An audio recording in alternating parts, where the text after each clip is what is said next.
Hello viewers, 4DIYers here with another video for everyone. In this particular video here, I'll be showing you how to change the oil on a Honda Fit. This particular model is a 2015 equipped with a 1.5 liter 4-cylinder engine. If you are using synthetic, Honda recommends the oil to be changed every 12,000 kilometers or 7,500 miles. It's a good idea to have the engine warmed up so the oil flows better when draining.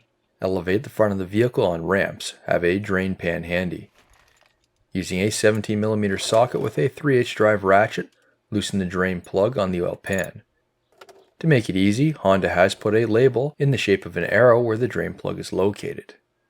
Remove the drain plug and allow the oil to drain into a pan. This will take a few minutes.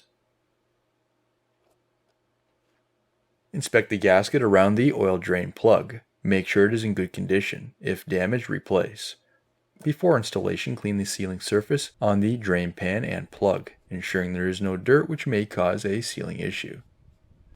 Reinstall the drain plug and tighten to 30 foot-pounds or 41 Newton meters. Now for the oil filter, this is located directly at the front of the engine.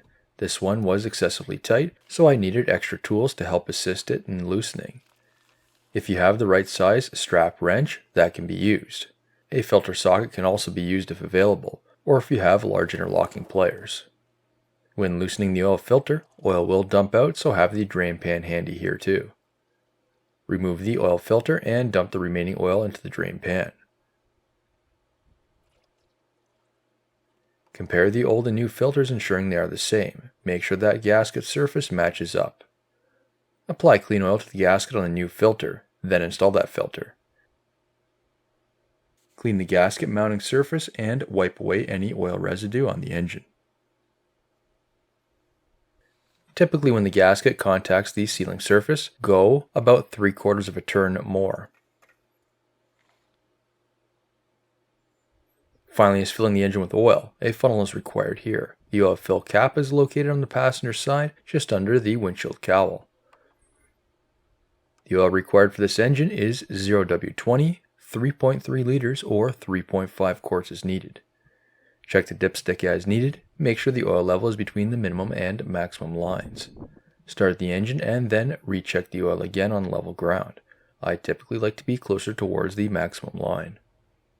After that, the oil will need to be disposed of accordingly. The oil change indicator on the gauge cluster needs to be reset too. This is done by turning the key in the on position. Press and hold the button below the speedometer for 10 seconds. Release. The indicator will flash. Then press and hold it again for 5 seconds. After that, you're officially done. New videos released every week on my channel. Be sure to hit that thumbs up button. It's a huge help to me, and leave a comment below if you found this tutorial helpful. If you're not a subscriber, be sure to also hit the subscribe button. Thank you for watching.